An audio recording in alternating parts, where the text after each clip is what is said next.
Sir जय हिंद। Group captain UK Devnath sir, जय हिंद। बहुत बहुत शुक्रिया समय देने के लिए। Thank you sir. जय हिंद राजेश।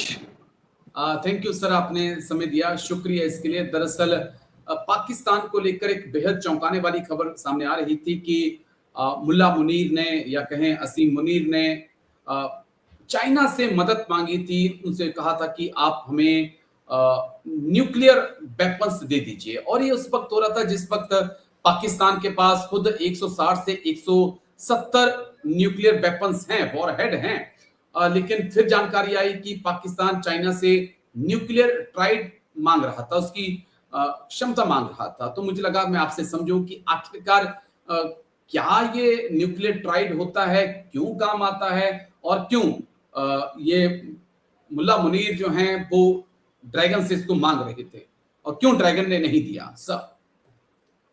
हाँ राजेश, देखो दुनिया में जितने देश हैं, सुपर पावर्स 5 तो हैं जिनके पास न्यूक्लियर वेपन्स हैं। बाकी भी मुल्क हैं, नॉर्थ कोरिया, भारत, पाकिस्तान, शायद इजराइल भी न्यूक्लियर वेपन्स पोजेस करते हैं। तो ये एक बात है कि ट्रायड होना चाहिए, यानी न्यूक्लियर वेपन आप दुश्मन पे जब गिराते हो तो अलग अलग तरीके से आपके पास गिराने का फायर करने का तरीका होना चाहिए। एक तरीका है कि आप जमीन से जमीन पे जो मिसाइलें हैं उस पर न्यूक्लियर वेपन दुश्मन पे गिरा दो। दूसरा तरीका है कि आप अपनी एयरफोर्स के हवाई जहाजों में न्यूक्लियर वेपन लोड कर दो और उसको दुश्मन की तरफ भेज दो और हवाई जहाज से दुश्मन पर न्यूक्लियर बॉम्ब गिरा दो। तीसरा तरीका यह है कि आपकी जो नेवी है उसके शिप पर आप एक मिसाइल लगा दो जो कि शिप से जमीन की तरफ फायर होती है और उसमें दुश्मन पर न्यूक्लियर बॉम्ब गिरा दो। जी। तो नेवी में एक और तरीका जो नेवी प्रेफर करती है, क्योंकि शिप तो दिख जाता है, कभी भी दुश्मन उड़ा देगा, तो नेवी प्रेफर्ड तरीका है कि जो न्यूक्लियर मिसाइल है उनको सबमरीन के अंदर लगा दो। तो सबमरीन पानी के नीचे रखती है, वो पानी के नीचे छिपते छिपते दुश्मन तक चली जाएगी। समझिए पाकिस्तानी सबमरीन है, पाकिस्तान से छुपते छुपते आ जाएगी भारत की तरफ, कहीं पे भी, चेन्नई, वाइजैक, और एक न्यूक्लियर मिसाइल डाल देगी। अब देखो ये करते क्यों है ऐसे ट्रायड की बात, यानी तीन तीन तरीके से क्यों फायर करते हैं, जमीन से या हवा से या पानी से। एक सवाल है कि न्यूक्लियर सर्वाइवेबिलिटी का, सेकेंड स्ट्राइक कैपेबिलिटी। तो कॉन्सेप्ट ये है कि अगर किसी देश ने दूसरे देश पर न्यूक्लियर बॉम्ब से हमला किया तो जाहिर बात है दूसरा देश भी वापस उसका जवाब देगा, रिटेलिएटरी स्ट्राइक करेगा। तो जो जवाबी कार्रवाई करेगा उसमें बचना पड़ेगा आपको। ऐसा ना हो कि हाँ, तो क्या समझो पाकिस्तान ने भारत पर हमला किया तो भारत चाहेगा कि हमारी जो न्यूक्लियर वेपन्स हैं वो बच जाएं, पाकिस्तान के पहले न्यूक्लियर हमले में सारे खत्म ना हो जाए। अच्छा, इसको ही सेकंड स्ट्राइक भी कहा जाता है।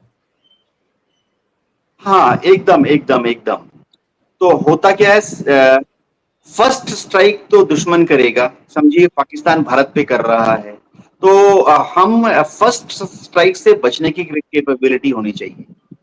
समझो पाकिस्तान की, आप सबमरीन की बात कर रहे थे, समझो भारत सबसे पहले नुकसान लॉन्च कर देता है, या भारत जब पाकिस्तान के ऊपर न्यूक्लियर बॉम्ब लॉन्च करेगा तो जाहिर बात है हम उनके वो एयरबेस जहां पे न्यूक्लियर बॉम्ब्स हैं, उनके वो मिसाइल साइट्स जहां पे न्यूक्लियर बॉम्ब्स हैं, या उनकी शिप्स या सबमरीन जहां पे न्यूक्लियर बॉम्ब उन्होंने छुपाए हुए हैं, उन पर हमला करेंगे, है ना, ताकि फिर वो हम उससे हम पर हमला कर पाए। तो सर्वाइवेबिलिटी ड्यूरिंग फर्स्ट स्ट्राइक, तभी तो आप जवाब दोगे ना, आपके बॉम्ब दुश्मन के बॉम्ब से बच जाएंगे तभी तो आप उनको लॉन्च करोगे। अब देखो पाकिस्तान से जो ये खबरें आ रही हैं कि वो अपने सबमरीन पे, ये ऐसी खबरें आती रहती हैं और इनको थोड़ा हमें take it with a pinch of salt, यानी ठीक है आंखें खुली रखो, कान खुले रखो, पाकिस्तान पर नजर रखो। जी। पाकिस्तान के पास कुछ मिसाइलें हैं, जाहिर बात है वो नाम लेते रहते हैं, जिससे कि वो जमीन से जमीन पर भारत के ऊपर न्यूक्लियर मिसाइल फायर कर सकते हैं। हाँ, अब पाकिस्तान की एयरफोर्स के पास क्या कोई ऐसी कैपेबिलिटी है कि वो हमारे ऊपर न्यूक्लियर वेपन फायर करे? अभी तक शायद उन्होंने एक्सपेरिमेंटल ट्रायल किए हैं, लेकिन कोई पुख्ता खबर नहीं है कि उनके एयरफोर्स में ये कैपेबिलिटी है कि भारत के ऊपर हवाई जहाज के द्वारा बम गिरा सके।